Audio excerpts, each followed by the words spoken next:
Mesdames et messieurs de la presse, bonsoir. Très heureux de vous retrouver à nouveau dans le cadre de cet exercice de redevabilité. Et ce soir, nous avons le privilège de recevoir Monsieur Guillaume Ngefa Atondo Kwandali. Excellence, c'est proscrit, Monsieur le ministre d'État. Vous êtes juriste congolais formé à l'Université de Kinshasa. Et pas seulement, vous avez fait la Columbia School of Law aux États-Unis d'Amérique. Pour ceux qui ne vous connaissent pas, actuellement, vous êtes le fondateur de l'Azado. Je pense que l'Azado est, elle, bien plus connue que vous. On aura l'occasion peut-être d'en reparler. Et pour le reste, vous avez travaillé comme fonctionnaire international dans les systèmes des Nations Unies, spécifiquement pour le Haut Commissariat des Nations Unies aux droits de l'homme. Nous revenons de Genève. Et après Genève, vous étiez, et vous venez de revenir, de la province du Lualaba, où vous avez fait plus ou moins le tour des questions ou des sujets qui sont les vôtres. Ce soir, nous avons évidemment le privilège de vous recevoir pour la première fois dans le cadre de cet exercice de redevabilité. On aura l'occasion non pas seulement de faire le point de vos priorités en tant que ministre d'État, ministre de la Justice, mais nous pourrons revenir sur les éléments saillants, notamment dans le cadre du front judiciaire, parce que comme nous aimons à les dire ici, dans les cadres de notre stratégie pour mettre fin à cette agression dans l'Est de la République démocratique du Congo, nous avons plusieurs fronts. Et le front judiciaire a un nouveau commandant second, pour ne pas dire, c'est lui qui va principalement seconder le président de la République et la première ministre dans les traitements de ces sujets. Et donc ce soir, nous aurons l'occasion de vous entendre pour la première fois sur ce que sont vos priorités qui s'inscrivent évidemment dans le cadre du programme du gouvernement et des lignes directrices tracées par le président de la République. Nous pourrons évidemment revenir sur quelques sujets d'actualité parce que les journalistes sont bien curieux et surtout, vous aurez l'occasion de nous dire quelques mots sur ce qui se passe dans l'Est de la République démocratique du Congo, vous-même comme un expert en droit de l'homme, mais aussi comme cette fois-ci ministre de la Justice, y compris des actions à envisager pour être sûr que ceux qui gouvernent par crime et qui tuent tous les jours répondent de leurs actes. Monsieur le ministre d'État, bonsoir. Bonsoir. Vous revenez fraîchement du Lualaba, vous étiez à Lubumbashi avant. Est-ce que vous pouvez nous dire brièvement en quoi consistait votre séjour avant que nous puissions plonger dans les priorités de votre action à la tête du ministère de la Justice? Merci, Monsieur le ministre de la Communication. C'est vrai que c'est la première fois que je m'adresse à nos compatriotes à travers la télévision nationale en tant que ministre d'État, ministre de la Justice. Permettez-moi d'abord de remercier le président de la République et le Premier ministre pour m'avoir fait la confiance de diriger l'un des secteurs le plus important, le plus délicat de la nation. Et comme vous le savez, on dit toujours que la justice élève la nation et c'est important qu'à travers ces mandats, nous puissions nous assurer que la justice est proche de la population. Donc, comme vous le savez, mon style va être celui d'être un ministre de la justice de la périphérie, qui doit faire en sorte que la justice soit proche de la population. Pour répondre assez rapidement à votre question, effectivement, après Genève, je suis allé directement dans la province du Haut-Katanga et Lualaba. L'objectif principal de cette mission, c'était justement de faire l'évaluation de la situation de l'administration de la justice dans ces territoires, mais aussi, étant donné les informations alarmantes sur les conditions de détention, et c'était important que je puisse moi-même toucher du doigt quelles sont effectivement les réalités. La réalité est que la situation de nos compatriotes qui sont en détention est très alarmante. Je donne juste un exemple. Dans la seule prison de Kassapa, qui a été construite depuis avant l'indépendance, qui héberge aujourd'hui plus de 2600, entre 2000 et 2700 détenus, on a prélevé 800 cas de tuberculose. Vous voyez, ça, ce sont des informations qu'on ne peut pas, à partir de Kinshasa, connaître. Et il y a à peu près aussi 1800 et quelques d'autres détenus qui sont en train de recevoir le traitement préventif. Le seul cas de cette promiscuité, la promiscuité dans les lieux de détention aussi est un problème. Et je pense qu'il y a lieu de considérer que nous pourrions avoir un programme d'urgence pour nous assurer que les compatriotes, et ça je l'ai dit aussi aux détenus, que les compatriotes qui sont détenus ne puissent pas être considérés comme des personnes qu'on envoie au mouroir. Nous devons nous assurer que ces personnes-là sont réinsérées dans la société. Je me suis aussi rendu compte que dans nos lieux de détention, ils sont confrontés à beaucoup de problèmes. En dehors des maladies, mais il y a aussi la promiscuité en termes de détention, parce que vous trouvez des enfants avec leur mère, les femmes et les hommes dans une promiscuité insupportable. Et ça nécessite que nous puissions avoir un programme d'urgence pour adresser cette question et penser à reconstruire les détenus. Un point positif à Lualaba, ça c'est un cas d'école que nous devons absolument suivre, c'est que la gouverneure de Lualaba essaie de contribuer à renforcer l'administration de la justice dans son territoire. Il y a un financement qui est fait, les primes.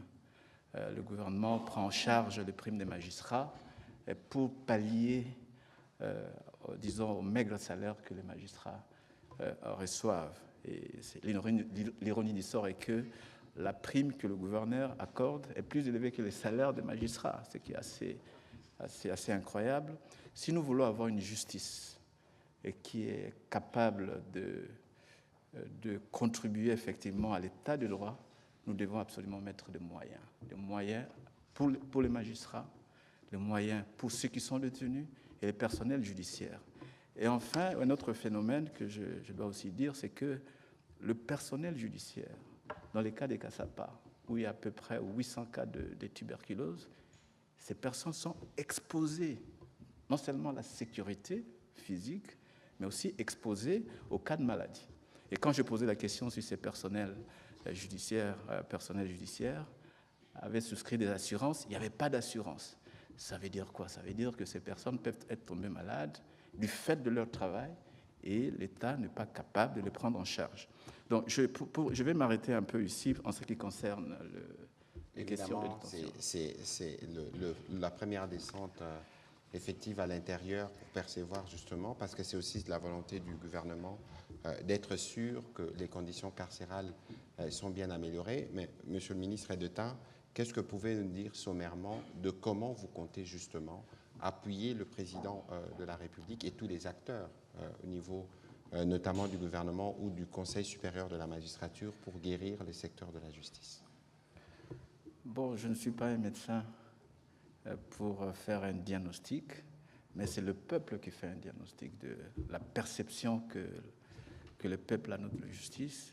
La perception de notre justice, c'est que c'est une justice qui manque d'indépendance, une justice où il y a beaucoup de cas de corruption, où il y a un déficit d'infrastructures et aussi le nombre de magistrats et des mauvaises conditions carcérales, comme je viens de les décrire. Et tout ça fait que les conditions propices pour avoir une justice indépendante, crédible, restent à améliorer. Et moi, ma politique, qui s'inscrit dans la politique du gouvernement, parce que je n'ai pas une politique en matière de justice, j'applique la politique du gouvernement. D'abord, en termes de priorité, je crois que je dois d'abord lutter contre la corruption. La corruption, c'est vraiment une priorité numéro 1 en ce qui me concerne. Et pour lutter contre la corruption dans le secteur de la justice, je dois collaborer et travailler avec le Conseil supérieur de la magistrature. Lors de ma première réunion avec le Conseil supérieur de la magistrature, j'ai soulevé la question de la corruption au sein de la magistrature. Et je me suis rendu compte après les explications données par le président du Conseil supérieur de la magistrature, c'est qu'il y a une commission de discipline qui existe. Il y a déjà des sanctions qui avaient été prises, notamment la prise à partie, et qu'il y a quelques magistrats qui ont été condamnés, ainsi de suite. Et je pense que cela ne suffit pas parce que cette perception que la population, nos compatriotes, a de la justice doit s'améliorer. Donc il faut des sanctions. Et quand on parle de la corruption dans le secteur de la justice, ce n'est pas seulement le magistrat, c'est la chaîne judiciaire. Et quand je parle de la chaîne judiciaire, il s'agit des avocats, il s'agit du personnel, des greffiers, des secrétaires de parquet, des huissiers. Tous ces mondes-là font partie y compris les avocats. Et là, je crois que je dois le dire pour que les compatriotes le savent aussi, parce que c'est important que je puisse le dire. En matière de contentieux, vous savez, l'État est victime d'une mafia bien organisée. Vous voyez, les avocats qui représentent la République, parce que comme vous savez, s'arrangent avec les avocats des parties adverses pour faire condamner l'État à payer des sommes qui valent jusqu'à des millions de dollars. Et j'ai décidé, la première chose que je vais faire, c'est aussi mettre de l'ordre pour les avocats de la République. Le processus va être très transparent pour que les avocats de la République, ceux qui vont représenter la République, puissent venir des cabinets où il y a l'éthique. Ça, c'est la première chose.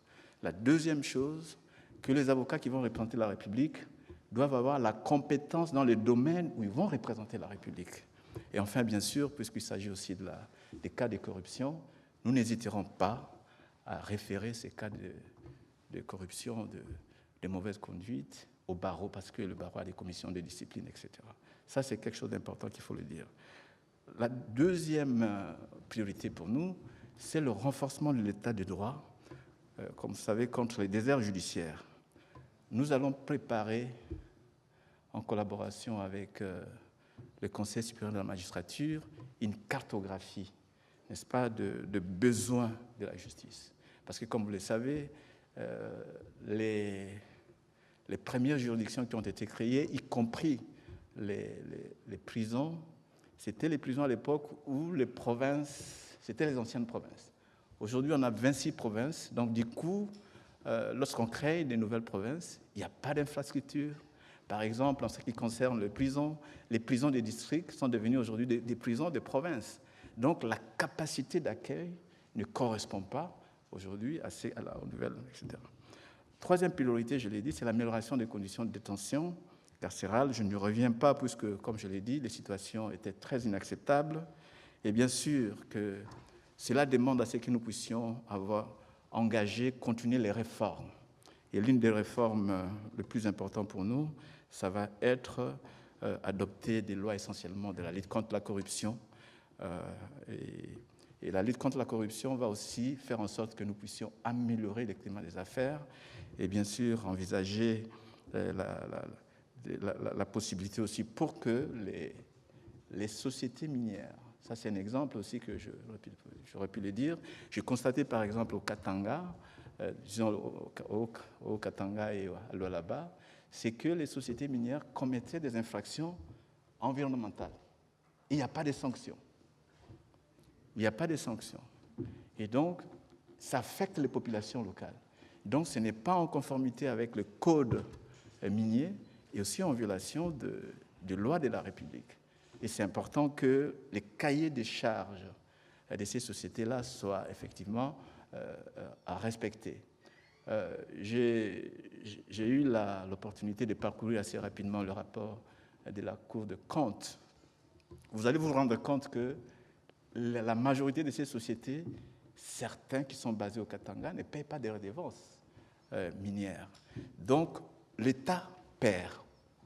Ou bien il paye, si elle paye partiellement. Et il n'y a pas de sanctions, parce que certains d'entre eux sont effectivement protégés. Donc, c'est important que lorsque nous devons faciliter le renforcement d'un environnement propice aux affaires, il en est aussi une obligation pour les sociétés de se conformer à notre législation.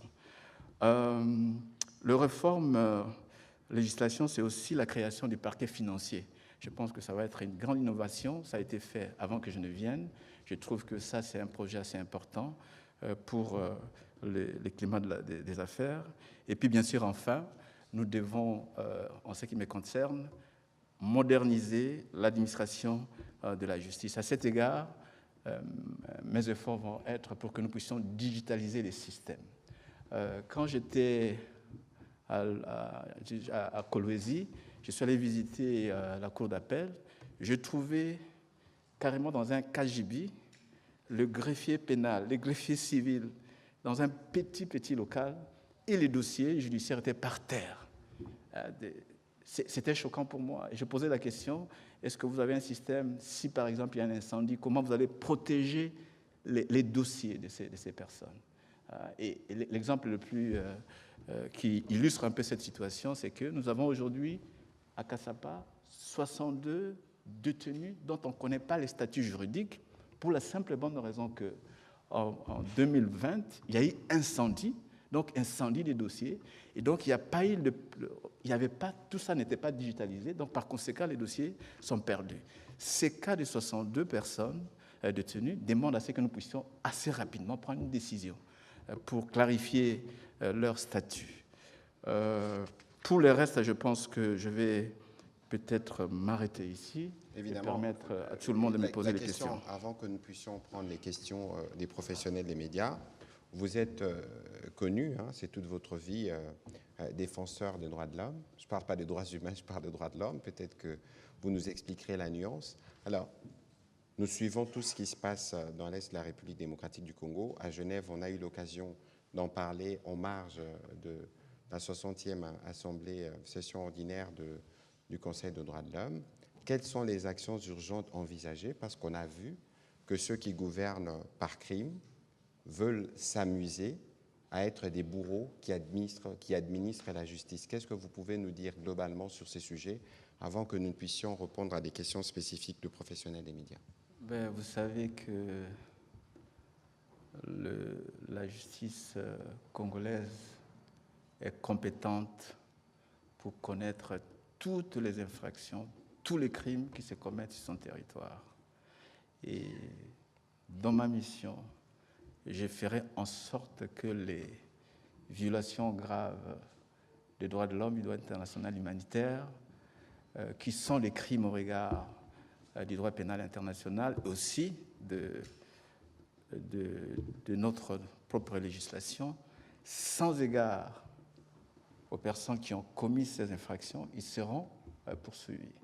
Je n'hésiterai pas un seul instant d'ouvrir, de donner des instructions pour qu'on ouvre des enquêtes pour toutes les personnes, y compris les troupes étrangères. Vous savez, ce que j'ai remarqué, c'est qu'on n'a pas été courageux, comme État, de poursuivre les crimes qui sont commis par les troupes rwandaises sur notre territoire. Ce que nous avons fait, c'est poursuivre les autres personnes, mais pas les troupes rwandaises. Donc, pour nous, la première chose va être que, le plus rapidement possible, que la justice ouvre des enquêtes sur les crimes qui ont été commis sur notre territoire. Je pense à ce qui s'est passé à Rutshuru, dont 140 de nos compatriotes ont été effectivement tués. Je pense aussi au massacre de Kicheche. Et ça ne peut pas rester impuni. Mais parce que vous parlez des troupes rwandaises, Monsieur le ministre d'État, est-ce que notre justice est compétente? Oui, nous avons la souveraineté de l'administration de la justice dans notre pays. Donc, nos cours et tribunaux sont compétents pour ouvrir les enquêtes. Mais ce que nous devons faire aussi, c'est donner des moyens à nos procureurs, à ce qu'ils puissent ouvrir des enquêtes, parce qu'il s'agit des enquêtes assez complexes. qui nécessitent une certaine expertise, qui nécessitent aussi expertise dans la manière de collecter des informations, ainsi de suite. C'est pour cette raison-là qu'aujourd'hui, il est établi que des crimes graves ont été commis sur notre territoire, attestés par les différents rapports des instances internationales, y compris le récent rapport produit par le Fact-Finding Mission la mission d'établissement de fait du Conseil des droits de l'homme. Et le rapport est clair. Les crimes ont été commis, la responsabilité du Rwanda et des troupes rwandaises a été établie. C'est sans équivoque. Et on va le poursuivre. Alors, on va commencer la série des questions avec Madame Joséphine Mawete et il sera suivi de Monsieur Pichou Mulumba.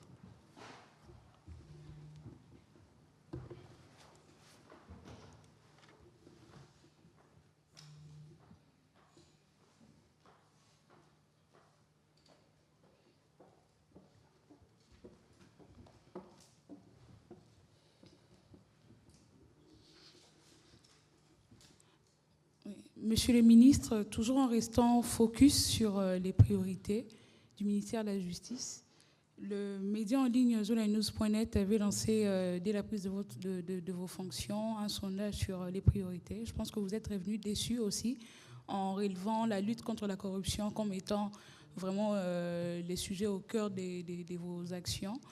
Mais concrètement, vous êtes revenu déçu, mais quelle est la stratégie ou bien quelles sont les stratégies que vous allez mettre en place pour lutter concrètement contre ce qui gangrène au fait de l'appareil judiciaire? Vous avez dit vous-même que c'est vraiment une chaîne, mais dans le concret, comment allez-vous aller à réaliser cela? Et la deuxième question, elle est aussi une question d'actualité, comme le ministre Mouya l'avait dit au début. Quelle est la position du gouvernement par rapport aux actes posés par l'AFCM 23, surtout en ce qui concerne la mise en place d'une justice parallèle à travers les recrutements des magistrats? Merci. Voilà, merci beaucoup. Monsieur le ministre d'État. Ok, je crois que je l'ai déjà dit en ce qui concerne la stratégie. Notre rôle, c'est de conduire la politique gouvernementale dans le secteur de la justice. Donc, je ne suis pas le ministre des magistrats. Ça, c'est très clair. Deuxièmement, j'ai dit que nous travaillons avec d'autres structures, y compris le Conseil supérieur de la magistrature, qui a la commission de discipline. Nous allons travailler avec le barreau. J'ai eu une réunion avec le bâtonnier du barreau de Lualaba. Nous avons invoqué ces cas de corruption. Je pense que au sein du barreau, il y a la commission des disciplines qui est là, qui peut aussi effectivement sanctionner. Il y a d'autres structures étatiques qui collectent des informations en ce qui concerne la corruption. Donc ce qui est plus important, c'est que non pas seulement il y aura des sanctions disciplinaires, mais il y aura aussi des sanctions pénales. Et ça ne tardera pas, parce que les cas de corruption sont là, les rapports des IGF et d'autres rapports, d'autres structures qui luttent contre la corruption sont là. Et si c'est avéré, on va demander à la justice d'ouvrir des enquêtes.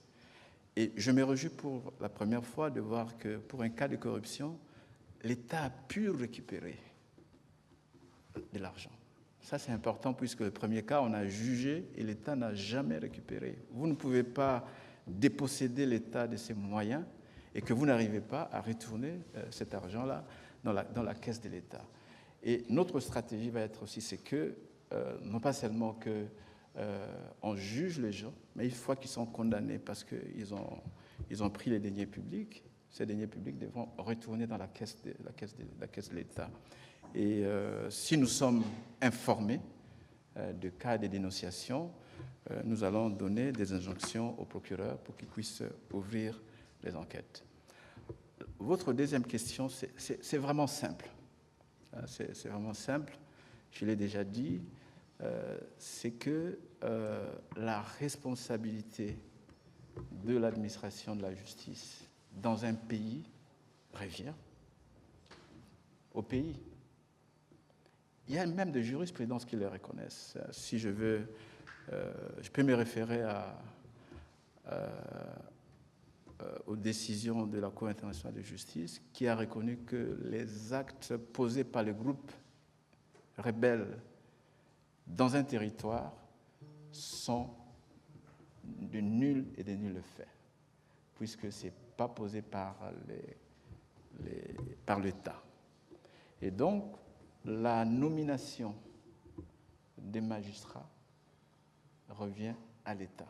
Et je ne vois pas pourquoi on peut polémiquer, même sur cette question de M23 qui nomme des magistrats, ainsi de suite. C'est le Conseil supérieur de la magistrature qui fait cela, et je ne vois pas qu'ils ont cette compétence. Donc pour moi, c'est même un non-débat. Mais cependant, dans le cadre du gouvernement, le gouvernement va prendre une ordonnance déclarant nul et de nuls effets tous les actes judiciaires, administratifs et autres posés par ces groupes en violation de la Constitution.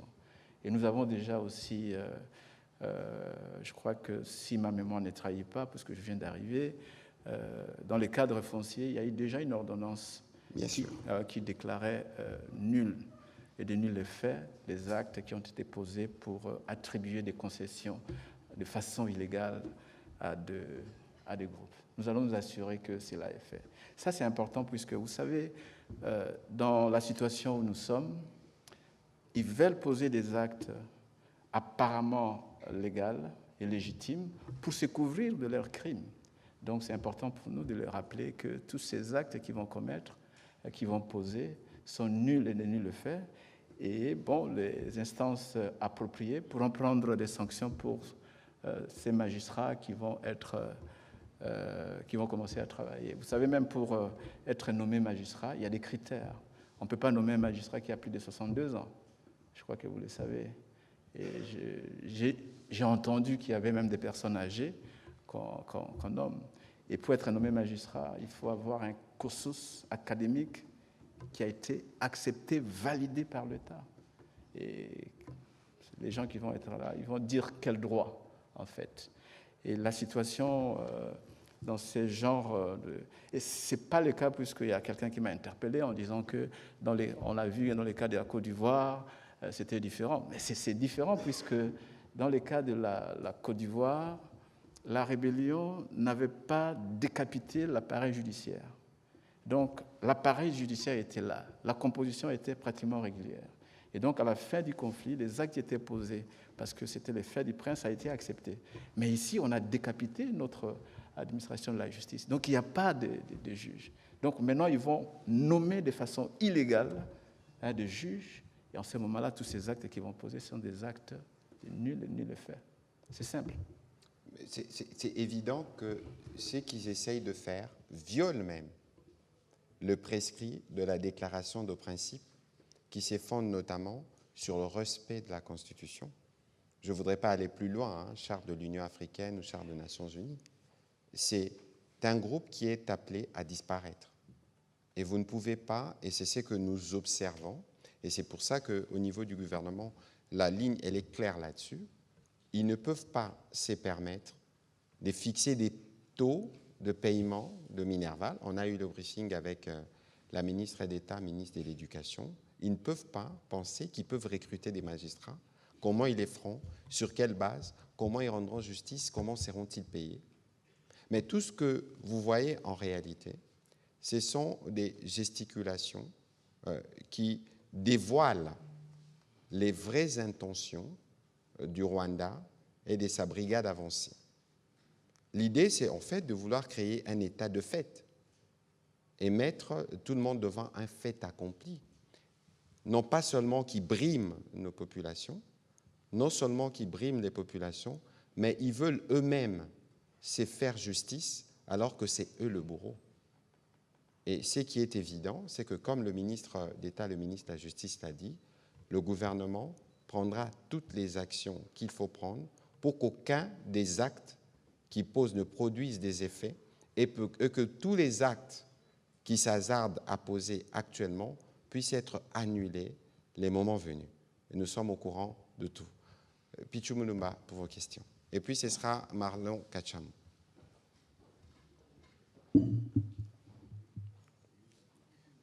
Monsieur le ministre, parmi vos priorités, vous avez épinglé l'amélioration des conditions carcérales et l'on note qu'il s'agit là de la politique gouvernementale. Alors, quasiment 10 mois après les États généraux de la justice qui avaient préconisé des transformations profondes, pourriez-vous faire le point sur la mise en œuvre concrète des recommandations, en particulier en ce qui concerne la construction et l'amélioration des infrastructures pénitentiaires, à la lumière du constat alarmant relatif aux conditions carcérales dans les Hauts-Katanga où vous avez été? Et puis une question liée au droit congolais, et cela tient à votre casquette de juriste. La pratique des primes d'arrestation ou de la mise à prix de personnes recherchées par les autorités judiciaires est-elle expressément consacrée par la loi? Je termine par votre mission à Genève, où vous avez porté le plaidoyer pour la reconnaissance du génocide congolais. Quelle portée concrète a eu cette démarche sur la scène internationale et quelles sont les prochaines étapes diplomatiques pour transformer ces plaidoyers en résultats tangibles? Voilà, Monsieur le ministre d'État. Je vais commencer d'abord par votre question relative aux États généraux, aux conclusions des États généraux. C'est vrai qu'il y a eu plusieurs États généraux dans notre pays, dont le dernier, le rapport, doit être encore finalisé, puisque certains acteurs ont pu contester certaines recommandations, la façon dont le rapport a été effectivement rédigé. Une fois que cela va être finalisé, il y a de bonnes recommandations et nous ne manquerons pas de les appliquer parce qu'il s'agit de la continuité effectivement de l'État. En ce qui concerne la construction de lieux de détention, puisque la majorité des lieux de détention ont été construits avant l'indépendance, 48, 52, 59, conçus pour abriter quelques individus, quelques détenus. Aujourd'hui, ça abrite des centaines de nos compatriotes dans des situations très inhumaines. Il y a un programme de construction, effectivement, de prisons. Une mission du secrétariat général du ministère avait fait un travail de l'évaluation de besoins et de construction, et ça existe. Donc il y a les priorités. Et il y a eu déjà des soumissions, ça a été approuvé là, par exemple dans la ville de Kinshasa. Je pense qu'il y a un projet de la construction d'une prison à Maluku. Il y a pour l'établissement de jeunes en conflit à Mbeseke-Fouti, et puis il y a encore une autre prison qui doit être construite vers la cité ex-Mama Mobutu, etc. J'ai eu connaissance de ces projets. Je pense que comme ce sont des projets qui ne posent pas problème, puisque la procédure a été régulière, nous allons essayer maintenant de pousser pour qu'on puisse assez rapidement commencer la construction. En ce qui concerne la prison de Makala, il y a une possibilité. Nous avons acquis, pas moi, nous avons acquis comme ministère un grand terrain à Maluku avec 100 hectares où on peut effectivement construire les prisons pour les femmes, pour mineurs et aussi les prisons générales, etc. Et je pense que ça a été budgétisé dans cette année pour le budget 2025-2026. Bon, une fois que nous recevons ce budget, je pense que la construction de la prison pourrait effectivement commencer. En ce qui concerne ce que vous voulez, les rançons, j'aimerais être très clair ici. Je ne me rappelle pas, puisque avant j'étais aussi avocat, je ne me rappelle pas dans notre législation une jurisprudence qui démontre que ni le code pénal, ni le code de procédure pénale, encore moins le code militaire, n'a donné la possibilité à notre État de demander des primes à la recherche d'une personne, etc. C'est illégal. Et donc, vous savez qu'un ministre ne peut poser des actes qui engagent l'État légalement seulement en vertu de la loi financière et budgétaire. Et je ne me rappelle pas que dans notre budget, il y a eu une rubrique dédiée à lancer des appels de rançon pour les individus. Donc ça, je pense que c'est plutôt une affaire personnelle qui n'engage pas le gouvernement. parce que c'est illégal, ce n'est pas prévu par la loi. Voilà ce que je peux dire. Voilà, merci Monsieur le ministre d'État. On va prendre la question de Monsieur Marlon Kachamou et puis ce sera Monsieur Célestin Zuela. Bonsoir Monsieur le ministre. Monsieur le ministre de la Justice, vous venez nouvellement d'être installé. Sur votre table, vous avez trouvé des dossiers. Alors, il y a certains dossiers qui ne sont pas encore digérés. Et j'aimerais ici parler d'un cas particulier. Il s'agit de quelqu'un qui est en train de trimer encore jusqu'à aujourd'hui au niveau de la prison centrale de Makala. Je parle de Jacques Ndala. Vous êtes ministre de la Justice. Est-ce que vous êtes au courant de cette situation? Si oui, qu'est-ce que la justice peut faire aujourd'hui pour que ces citoyens puissent bénéficier de la clémence de la justice? Ça, c'est un. Monsieur le ministre de la Communication et Médias, au-delà d'être activiste, politicien, politique, président d'un parti politique, Jacques Ndala fut aussi chroniqueur. Il a exercé ces métiers que nous aimons tant, le journalisme. Quels sont les mécanismes ou encore quelles sont les actions que vous, en tant qu'ancien collègue de Jacques Ndala, vous préconisez pour que ces messieurs soient aussi soutenus et qu'ils bénéficient aussi un peu vous comprenez un peu ce que je veux dire par là. Merci beaucoup. Bon, écoutez, je crois que nous avons le privilège d'avoir le ministre d'État, ministre de la Justice, qui pourra évidemment dire quelques mots là-dessus de manière plus précise.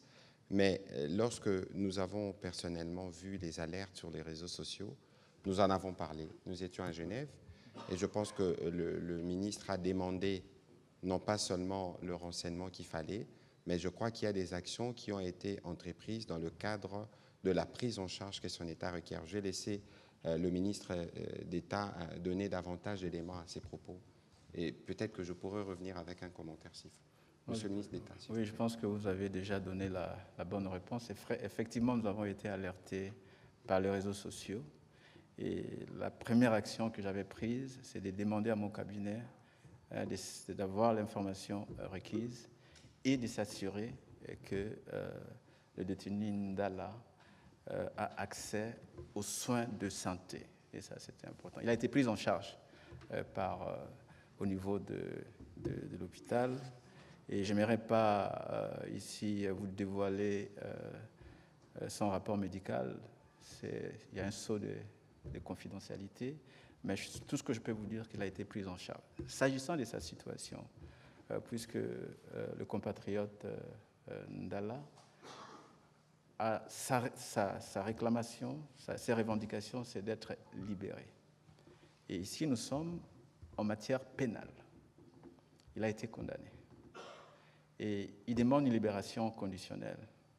Et pour être libéré conditionnellement, il faut remplir les critères. Au moins avoir passé 2/3 de votre peine. Ce qui n'était pas le cas pour monsieur Ndala. Il a été condamné à, je crois, 33 mois. Et donc, les critères, puisque vous savez que pour la libération conditionnelle, c'est la responsabilité du ministre de la Justice. Donc, c'est fait par le parquet, etc. Mais on doit aussi s'assurer que les personnes à libérer sont celles qui doivent être libérées et qui remplissent les critères. Ici, j'aimerais vous dire une chose, que s'il y a eu d'autres dossiers qui ont été retardés, dans d'autres régions par exemple, c'est parce que c'est toujours dans le cadre de la corruption. Les familles payent des gens pour qu'on insère les noms de personnes qui ne remplissent pas les critères sur la liste de personnes à bénéficier de la libération conditionnelle. J'ai demandé à ce que la liste soit retournée, qu'on enlève ces personnes, qu'on traite nos compatriotes de façon égalitaire. Ça, c'est la loi, malheureusement, ainsi de suite. S'agissant de sa condition humanitaire, il a été pris en charge. Aujourd'hui, il est retourné à la prison de Makala. Le médecin le suit et on nous dresse régulièrement un rapport sur ses conditions. C'est tout ce que je peux éventuellement vous dire. Mais s'il remplit les critères, je n'hésiterai pas à ce que la libération conditionnelle lui soit accordée. Voilà, merci beaucoup. On va prendre les questions de M. Célestin Zuela et puis ce sera M. Eric Izami. Merci beaucoup, Monsieur le ministre, pour la parole. C'est Célestin Zuela pour le compte des communes.cd. Nous voulons savoir, jusqu'aujourd'hui, Goma est sous l'autorité du M23. Nos compatriotes qui y sont continuent à souffrir. Les pourparlers traînent encore. Qu'est-ce qui manque à la République démocratique du Congo de prendre des décisions qui pourront éradiquer ces groupes terroristes afin de redonner sourire à nos compatriotes qui vivent à Goma? Mais je crois que sur cette question, on a commencé par le dire tout à l'heure lorsqu'on rappelait les fronts. La problématique est connue, mais la problématique, depuis le début, nous donnons la réponse sur 5 fronts. Le front militaire, le front diplomatique, le front judiciaire, le front économique, le front médiatique. La préoccupation, la question actuellement est traitée au niveau du front diplomatique principalement. La diplomatie comme la justice, par ailleurs, a son temps et que malheureusement, plus ça traîne, dans le cas de ce que nous voyons dans les partis sous occupation, plus la souffrance s'agrandit pour nos compatriotes. Mais c'est pourquoi régulièrement, d'ailleurs, chaque fois que nous nous réunissons en Conseil de ministres, nous commençons par traiter prioritairement ces sujets. Donc, au-delà de ce que nous faisons autour de la médiation, nous connaissons les intentions. Ce n'est pas pour rien que le ministre d'État, ministre de la Justice, a dit tout à l'heure que tous les actes, une ordonnance sera prise pour annuler tous les actes, parce que l'idée, pour beaucoup dans ce qui apparaît, ce n'est même pas forcément de respecter ce qui est prévu, parce que si on doit rester sur le prescrit de l'accord de principe de Doha, il y a beaucoup d'actes qui ne seront pas posés. Et dans le cadre justement de cet accord de principe de Doha, il y a une évolution. Cette semaine, je pense qu'on a fini les discussions sur le mécanisme des libérations des prisonniers, qui était l'un des points dans les mesures de confiance. Je crois que le rapport a été rendu à la médiation et nous vous reviendrons pour vous faire le point de l'évolution, parce que sur le plan diplomatique, il faut apporter une réponse. Mais nous savons qu'il y a des urgences de tout type, des urgences sanitaires, des urgences humanitaires, et à travers d'autres structures, notamment au niveau du ministère de la Santé, il y a une connexion qui fait que nous sommes régulièrement en mesure d'intervenir. Alors, la grosse question, c'est la question de l'économie qui fonctionne là-bas, parce que malheureusement, sous sanction, et ils ont des intentions quotidiennes, des vols et des pillages. C'est ça l'action principale, y compris sur le dos de parents à travers cette question de la gratuité.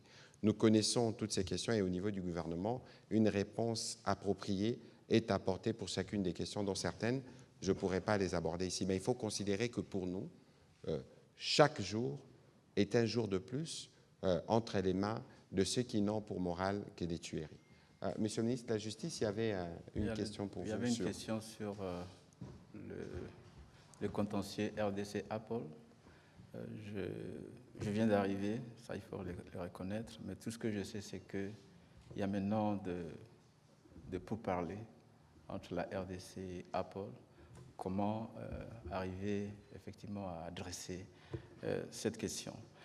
Maintenant que ce dossier fait l'objet de négociations, je pense qu'à ce stade, je suis obligé de ne pas disclose ce qui est en train d'être fait.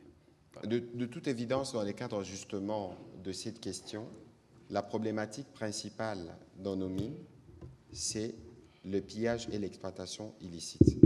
Dans le cadre de l'accord de Washington, pour lequel il y a déjà eu des réunions qui ont permis notamment d'avoir une déclaration de principe sur comment on va créer le cadre d'intégration économique régionale, la priorité, c'est de mettre fin à tous ces circuits de trafic illicite.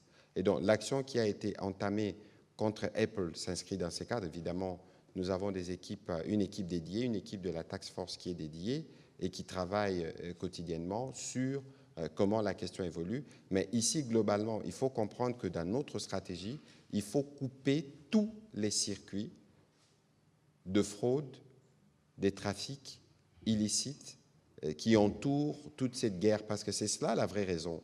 Au-delà de prétextes mensongers quotidiens, des discours de haine, des questions de réfugiés ou des présences des FDLR, la vraie question est celle-là. Et pour tacler cette question, pour gérer cette question, nous avons pris des mécanismes, notamment au niveau du front judiciaire. Donc, de ce point de vue-là, il ne devrait pas y avoir des inquiétudes. Et les moments venus, nous pourrons, comme nous l'avons déjà fait plus d'une fois, revenir, y compris avec nos avocats qui sont sur le front line à travers nos initiatives pour vous faire le point de différents sujets. On va prendre la question de M. Éric Izan. Merci de la parole, Excellence, Monsieur le Ministre. D'abord au ministre d'État en charge de la justice et garde des Sceaux. Vous revenez de Genève, en Suisse, avec votre collègue également, où vous menez quand même une plaidoirie pour qu'à l'échelle internationale, on puisse quand même attester qu'il y a génocide en République démocratique du Congo. D'ailleurs, mais nous voulons avoir les retombées de ce qu'a été votre action, notamment sur la scène internationale. Je parle de l'Europe, dès là où vous revenez. Et puis, deuxièmement, vous avez dit tantôt, Monsieur le ministre d'État, que vous, votre style, ça sera le style d'aller vers la proximité, etc. Alors, en même temps, il y a des affaires partout. Vous êtes juriste. Comment vous faites à court, moyen et long terme pour atteindre tous les territoires nationaux par rapport à cette proximité-là? Vous allez vous y prendre comment pour que celui qui vit au niveau de Kasongolunda, au niveau de Kwango puisse être atteint, celui qui est au niveau de Sakanya, au Katanga puisse être atteint, celui qui est à Faradje, celui qui est à Bondo et tout ça. Je voudrais avoir une idée. Au ministre Mouyaya, nous allons aller vers les réseaux sociaux. On a vu des images de l'ancien président de la CENI, Corneille Nangaa, qui montrait un certain nombre de milliers de commandos disant qu'ils ont l'objectif de pouvoir venir jusqu'à prendre le pouvoir ici à Kinshasa. La question, c'est de savoir, ils avaient eux aussi ratifié aux prémices qui devaient nous conduire jusqu'à l'accord de Doha. Entre-temps, si jamais on n'arrivait pas à obtenir Doha comme nous le souhaitons pour la paix, nous, Kinshasa, qu'est-ce que nous faisons? Parce que lui, il montre déjà des commandos. Voilà. Bon, écoutez, de toute façon, il ne faut pas vous fier à toute cette campagne que vous voyez. Je ne voudrais même pas rentrer dans le détail parce que nous tous, nous savons que c'est la brigade avancée de l'armée rwandaise. Et dans ce que j'ai vu, il y a sûrement des enfants, des conscrits, de prisonniers, et tout ce qui ne devrait normalement pas figurer sur ces montages grossiers. Vous savez que nous, on n'a pas de coutume de commenter ce qu'ils font. Tout ce que nous savons, c'est que nous sommes engagés dans un processus de médiation, et nous avons, par exemple, déjà eu plusieurs réunions dans les cadres de mécanismes de supervision avec notamment américains, qataris et togolais, et tous les actes qui violent l'esprit, que ce soit de la déclaration de principe de Doha ou de l'accord de Washington, sont rapportés. Et ici, comme je le disais tout à l'heure, la question est traitée sur plusieurs fronts. Il y a le front diplomatique qui est le front qui apparaît, mais sur d'autres fronts, il y a évidemment un travail qui s'est fait pour lequel on ne pourra peut-être pas revenir sur de commentaires ici. Le ministre de la Justice vous a donné un aperçu déjà, parce qu'il a dit qu'on va poursuivre, parce que nous connaissons, nous avons les noms de tous ceux qui sont aux commandes de toutes ces opérations. On a parlé des 140 morts, mais 140 morts, c'était spécifié par Human Rights Watch, parce que ça concernait un ciblage ethnique. Ça va peut-être faire le pont à la réponse que le ministre va donner tout à l'heure, parce qu'à Genève, on a aussi parlé des génocides. Et donc, pour vous dire qu'il n'y a aucun acte qui pose que nous ne connaissons pas. Et donc, maintenant, le principe, c'est de rapporter tous les cas des dérapages à la médiation, pour autant que nous avons tous choisi de donner une chance. Et je crois que plus les jours passent, plus ils dévoilent leurs véritables intentions. Et c'est pour ça qu'il est important que tous les Congolais, partout au Congo où nous nous trouvons, que nous comprenions et que nous disions non. Lorsque déjà on pense qu'on peut remettre en cause un acquis durement obtenu en termes de coûts pour la gratuité, vous avez déjà une idée de l'intention. Lorsque la moindre contestation, j'ai encore lu ce matin qu'un motard a été tué parce que soupçonné, et donc tout ce que vous avez vu dans le show qui a été fait, c'est des personnes qui les sont forcément à contre-cœur. Parce que personne, un Congolais qui aime sa patrie, ne peut s'allier avec ceux qui n'ont pour certes dessein que de tuer, d'intimider. Nous parlons quotidiennement à nos compatriotes qui sont dans les partis sous occupation. C'est l'horreur qui est vécue quotidiennement.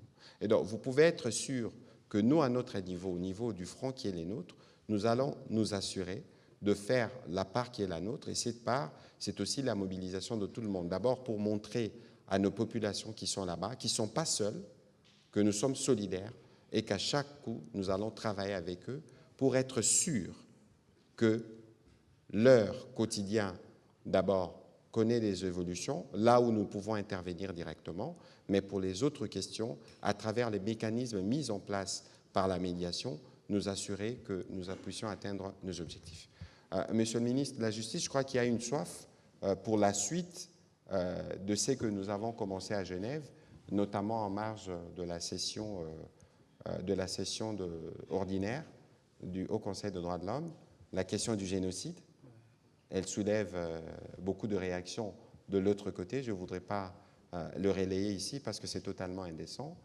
Mais qu'est-ce que vous pouvez nous dire en plus, parce que c'est votre expertise aussi des secteurs de droits de l'homme? Oui, je pense que tout a été dit à Genève et tout ce que nous avons fait a été transmis, disons, à la radio et à la télévision nationale. Mais cependant, j'aimerais d'abord souligner fortement qu'il n'appartient pas à un pays agresseur qui a commis des crimes chez nous, dont certains peuvent être apparentés aux crimes de génocide, de nous empêcher comme État à faire notre plaidoyer pour que notre situation soit reconnue. Ça c'est très très clair. Ce n'est pas l'apanage d'un État de dire que vous ne pouvez pas utiliser le terme génocide. Mais ce qui est clair, c'est que depuis 30 ans, et je parle aussi en connaissance de cause, parce que l'une des raisons de mon exil à l'époque de l'Azado, c'était que l'Azado avait produit un rapport qui démontrait clairement le ciblage des Hutus qui avaient été tués. Et on a fait ces rapports. Et quand on a fait ces rapports en 1996, ces rapports donnaient clairement des indications sur les actes qui peuvent être apparentés aux actes génocidaires. Et cela continue. On a eu les massacres de Tingiting, etc. Et lorsqu'à cette époque, nous avons fait la géographie des crimes, et c'était exactement là où les réfugiés Hutus étaient en train d'aller. Voyez. Et depuis 30 ans, cela est allé au-delà des Hutus. Ça ciblait aussi d'autres communautés congolaises sur fond de l'exploitation illégale des ressources naturelles de notre pays. Pendant longtemps, le pays était notre message comme nation sur ces crimes graves, les crimes contre l'humanité et aussi les actes apparentés au génocide.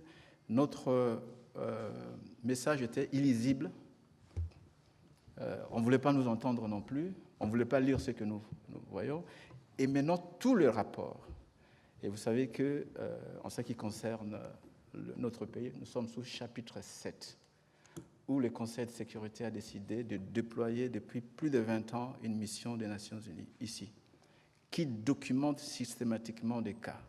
Il y a eu plusieurs missions d'enquête, les fact-finding missions, qui ont été déployées ici. Et tous les rapports des organisations non gouvernementales, y compris des Nations Unies, donnent clairement qu'il y a des actes qui peuvent être apparentés au génocide. Et nous devons prendre en main notre responsabilité, c'est de sensibiliser l'opinion internationale, puisque la reconnaissance du génocide, c'est aussi un acte politique et diplomatique.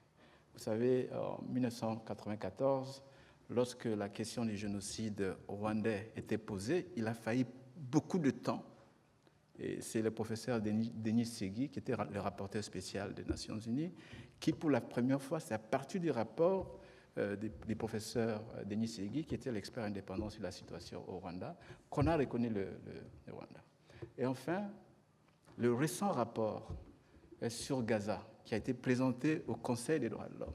Si vous comparez ce qui s'est passé là-bas, on dit clairement que ces rapports-là, la commission qui a été dirigée par l'ancienne haut-commissaire aux droits de l'homme, Mme Navi Peli, a conclu qu'il y avait des actes de génocide qui étaient commis là-bas. Donc, il appartient à nous de prendre toujours notre bâton de pèlerin, convaincre les États pour que notre génocide, sur fond de l'exploitation des ressources naturelles de notre pays, soit effectivement reconnu. Les prochaines étapes, pour nous, c'est le front politique, le front diplomatique et le front judiciaire.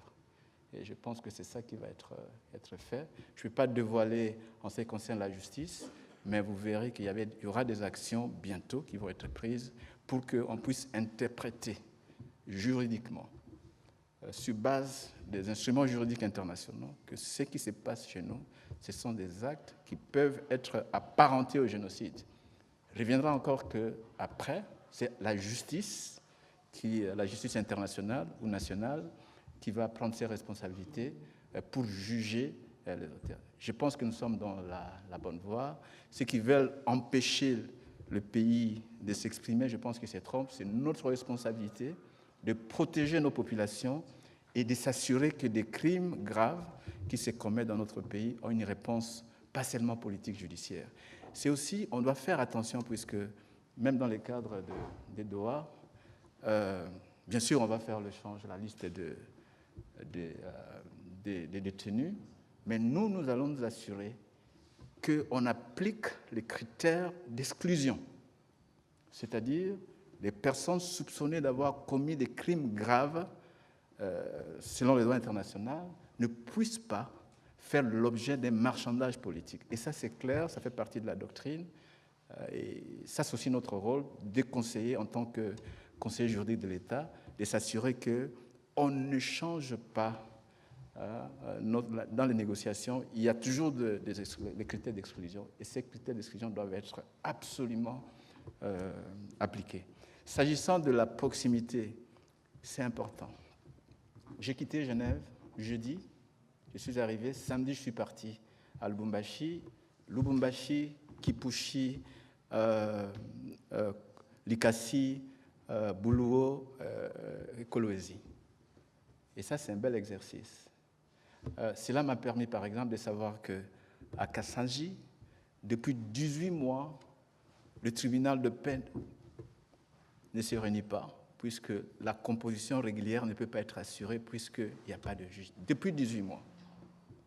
Et vous savez que dans cette région, il y a une montée de la criminalité. Et si la justice ne se réunit pas, ça veut dire qu'il y a la vendetta. Vous voyez, c'est ce genre de missions de proximité, qui nous permet de faire l'évaluation et de connaître effectivement le besoin en matière de justice. Donc, moi, je serai le ministre des proximités et de la périphérie. Voilà, on va, sûrement il sera à 20h bientôt, laissera le journal commencer. On va prendre la dernière série de questions avec Blaise Shindani, Fabrice Lukamba et Pascal Moulegua. Une question, s'il vous plaît, comme ça nous permet de terminer cet exercice de redevabilité.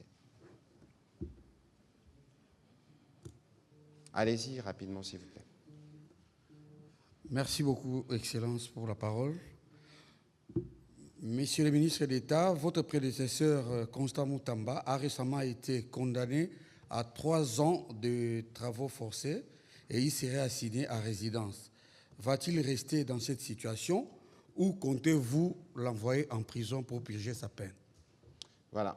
Allez-y, s'il vous plaît, Monsieur le ministre d'État. On prend les questions en série, on y répondra en une. Excellence, vous vous définissez comme ministre des proximités et votre prédécesseur, Constant Moutamba, avait affirmé la détermination de combattre la criminalité urbaine, dont notamment les phénomènes Kuluna à travers les pays. Et il avait annoncé à ces sujets un certain nombre d'actions. Est-ce que vous comptez poursuivre sur cette même lancée ou vous avez vos propres méthodes? Merci. On va terminer avec la question de Pascal Moulegua. Monsieur Anguefa, puisque vous dites que vous serez le ministre de la proximité, dans votre secteur, depuis le mois de mars, le président de la République a nommé 2500 magistrats qui galèrent depuis 6 mois. Ils n'ont pas été notifiés, ils n'ont pas été formés, ils n'ont pas été déployés, alors que dans les 145 territoires, il y a des tribunaux de paix quasiment obsolètes parce qu'il y a cette carence des magistrats. Sans oublier qu'avant le mois de mars, il venait déjà de passer 1 an de galère à Kinshasa parce que, invité ici par le Conseil de la magistrature, ma question est de savoir quand seront-ils payés et qui bloque leur paiement. Vous parliez des avocats de la République, monsieur le ministre. C'est une mine d'or. Des millions de dollars qui sont payés aux avocats sur des affaires peu médiatisées ou soit médiatisées. Dernier en date, le procès Kabila, 2 400 000 $ seront payés à 4 à 5 avocats. déjà, dites-nous, vous avez déjà payé ces 2 400 000 $ ou allez-vous réellement payer ces 2 400 000 $? Merci. Voilà, merci pour... Monsieur le ministre d'État, c'était la dernière série. Question. OK. Merci. Je vais commencer par la dernière question, en ce qui concerne les avocats de la République. Je dis clairement que je vais lutter contre la corruption. Quand je suis arrivé, j'ai pris fonction, je trouvais que les avocats de la République, c'était un secteur où il y avait beaucoup de cas de corruption. Donc on va mettre de l'ordre on va choisir des avocats qui vont représenter la République, qui ne vont pas être des connivences avec les partis adverses pour faire condamner la République à payer des millions. Ça, pour moi, ça c'est très clair. C'est très clair. Et d'ailleurs, je peux vous dire, je refusais de signer de documents pour payer certains avocats dont je ne voyais même pas, il n'y avait pas de rapport d'audience et je ne voyais pas pourquoi on doit le payer. Il faut faire une évaluation. Donc on va faire certainement une évaluation. Parce que si nous voulons aider le président de la République, si nous voulons effectivement lutter contre la corruption, il faut que nous puissions avoir des règles de transparence. Ça c'est clair pour moi. S'agissant de paiement, bon, ça a été fait avant moi, mais je n'ai pas vraiment l'information sur cette question puisque les avocats ont été désignés avant. Mais je vais essayer de le voir. S'agissant des magistrats, oui, il faut reconnaître que ça c'est positif. Le fait qu'on a nommé plus de 2500 magistrats pour durer. Maintenant, c'est l'opérationnalisation de cette nomination qui pose problème. Il faut créer des conditions, des moyens. Et je vous ai dit qu'aujourd'hui, certaines juridictions étaient des juridictions des tribunaux de paix. Maintenant, ils doivent être érigés en cour d'appel. Et donc, ça demande, il faut qu'il y ait des bâtiments, il faut qu'il y ait des moyens, etc. Donc, mon rôle aussi, durant ma mission, j'ai pu discuter avec les autorités des lois là-bas, par exemple pour la cour d'appel, pour qu'on puisse effectivement donner un autre bâtiment en attendant que le nouveau bâtiment qui est entré en construction pour la cour puisse effectivement terminer. En ce qui concerne le besoin réel pour que la justice soit une justice de proximité, il faut au moins 10 000 magistrats. Vous voyez? Donc ça demande à ce que nous puissions avoir un budget spécial. Vous voyez? Un budget spécial. En dehors de ça, il y a la question de la sécurité. Tu vois? Donc le moyen propice pour déployer les magistrats, pour qu'ils soient dans les conditions pour dire le droit, ça c'est une question. Et je suis en train de m'y pencher, parce que c'est moi qui conduis la politique gouvernementale en matière de justice, et de concert avec le Conseil supérieur de la magistrature, parce que c'est aussi des responsabilités, pour que nous puissions voir comment progressivement on peut adresser cela. Et il sera difficile, dans l'état actuel, par manque de moyens, de déployer 2500 immédiatement, etc. En matière de formation, c'est une priorité pour nous aussi. On ne peut pas déployer des magistrats qui sortent d'université seulement avec des connaissances théoriques. Vous voyez, il faut de formation.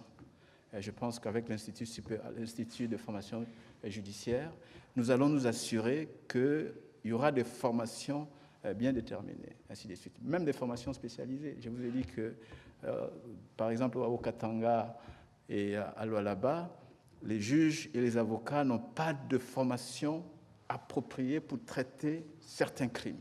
Donc il faut des formations. Donc la formation va être priorité pour nous. La dernière question, je crois que peut-être j'ai oublié, c'était quelle question?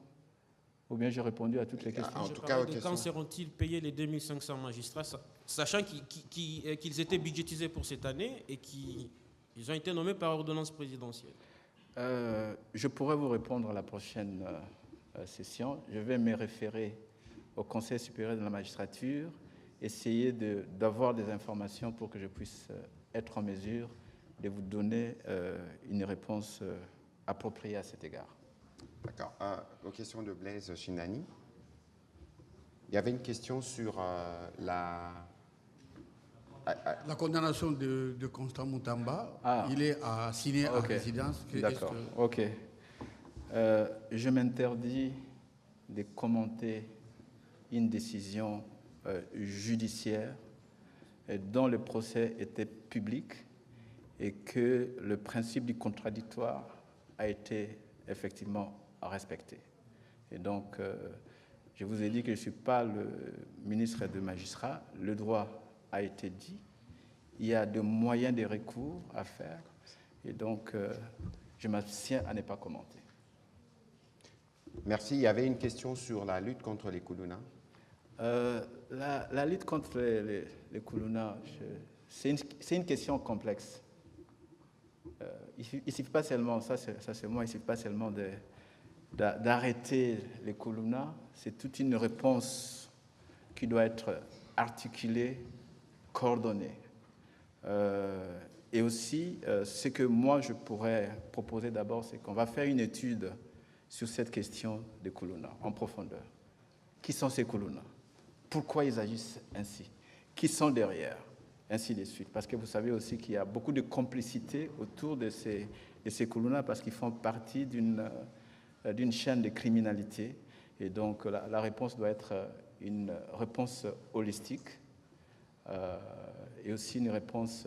mais on ne peut pas seulement voir les koulouna alors qu'ici, il y a d'autres acteurs. Donc, on va diligenter une étude approfondie à cet égard et nous ferons les recommandations pour que la réponse soit aussi la réponse appropriée. Je sais qu'il y a déjà une réponse, parce qu'on les amène à KCC, c'est ça, non? Kanyama KCC. Kanyama KCC, c'est déjà une réponse, mais je pense que la réponse doit être plutôt une réponse holistique. Voilà, Monsieur le ministre d'État, on a terminé. Le mot de la fin aux Alana Lingala. Tokozonga na mikolo ezali koya pona kokende na mwa mozindo, mais qu'est-ce que vous pouvez dire en une minute pour résumer cet exercice? Bon, tout ce que je peux dire, c'est tout ce que je peux... Bon, naloba lingala, c'est pas parce que... naloba lingala, mais on a seulement que priorité nabiso, ils allaient vraiment kosalisa mokolo mboka pour que justice nabiso et la justice à proximité, et la justice oyo, ils allaient kosala que tous peu lutter contre la corruption et nous assurer aussi que makambo to mona qui en ce qui concerne lieu de détention ils allaient adresser. Je suis désolé, mais je ne peux pas tenir un discours complet au Lingala. Voilà, merci beaucoup, Monsieur le ministre d'État, de vous être prêté à cet exercice de redevabilité. Évidemment que nous aurons l'occasion de revenir. Les chantiers sont énormes. Nous sommes à peu près 1 mois et demi depuis votre arrivée aux responsabilités. Il y a beaucoup de dossiers. Nous aurons évidemment l'occasion de revenir dans le cadre de cet exercice de redevabilité et pas seulement. Je veux juste rappeler ici qu'au niveau du ministère de la Justice, tout est fait pour que nous puissions tenir pour responsables ceux qui sont responsables de crimes graves et qui continuent de se commettre dans les parties sous occupation. Évidemment, cette ordonnance qui va déclarer de nul et de nul effet tous les actes posés dans ces contextes. Merci à vous, mesdames et messieurs de la presse. Et on se retrouvera sûrement demain pour faire un briefing sur la situation à Ouvira. Vous serez prévenus par le canneuse habituel, parce que là aussi, il y avait beaucoup de poison, beaucoup de manipulations. Nous pourrons, avec les ministres qui étaient sur place, vous faire le point de ce qui en est ressorti. Vous avez vu qu'il y a déjà l'accalmie et l'apaisement qui a été restauré dans cette partie de notre territoire. Merci et bonne soirée chez vous.